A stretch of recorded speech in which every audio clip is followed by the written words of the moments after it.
பேரையூர் அருகே கண்மாயில் குளிக்க சென்ற 2 இளைஞர்கள் பலி, போலீசார் விசாரணை.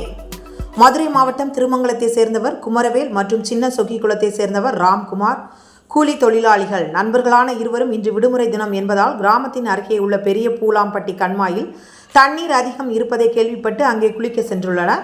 இருவருக்கும் நீச்சல் தெரியாத நிலையில் எதிர்பாராத விதமாக கண்மாயில் மூழ்கி உயிரிழந்தனர்.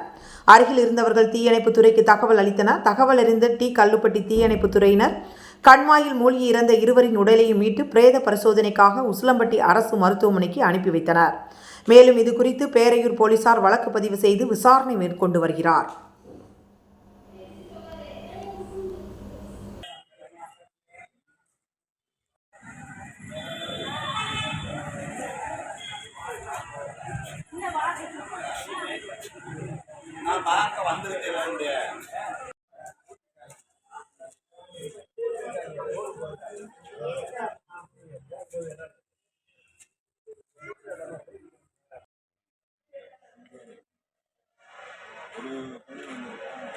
அவரை காப்பாற்ற